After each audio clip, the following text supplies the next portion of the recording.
তেল, গ্যাস কিংবা কয়লা নয়, বাংলাদেশের জ্বালানি খাতে দীর্ঘদিনের চিত্র বদলে দিতে এবার রূপপুরে আসছে অতি শক্তিশালী ইউরেনিয়াম।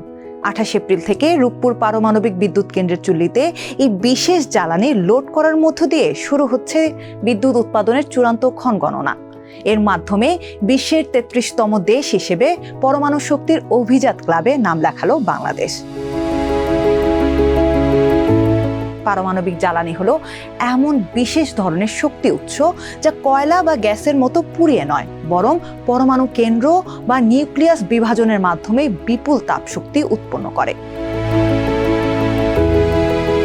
তেল বা কয়লা পুড়িয়ে আগুন জ্বালানো হয়, কিন্তু পারমাণবিক জ্বালানি পোড়ানো হয় না। একে বলা হয় ফিশন বিক্রিয়া। চুল্লির ভেতরে ইউরেনিয়ামের নিউক্লিয়াসকে বিভাজন করা হয়। এই বিভাজনের ফলে প্রচণ্ড তাপ উৎপন্ন হয়। সেই তাপে পানি ফুটে বাষ্প হয় এবং সেই বাষ্পের চাপে টারবাইন ঘুরে বিদ্যুৎ উৎপন্ন হয়। ফুয়েল রড ও অ্যাসেম্বলি পেলেটগুলো সরাসরি চুল্লিতে দেওয়া হয় না। অনেকগুলো পেলেট একটি সরু লম্বা ধাতব টিউবে ভরা হয়, যাকে বলা হয় ফুয়েল রড। অনেকগুলো রড মিলে তৈরি হয় একটি ফুয়েল অ্যাসেম্বলি, যা লম্বায় 3.5 থেকে 4.5 মিটার।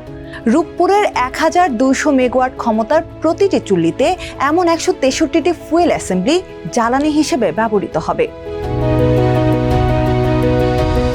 রূপপুরের এই মহাযজ্ঞের মূল শক্তি হলো ক্ষুদ্রাকার ইউরেনিয়াম পেলেট। মাত্র 4.5 গ্রাম ওজনের একটি ইউরেনিয়াম পেলেট থেকে যে পরিমাণ বিদ্যুৎ পাওয়া সম্ভব, তার জন্য প্রয়োজন হয় প্রায় 400 কেজি কয়লা অথবা 360 ঘনমিটার গ্যাস।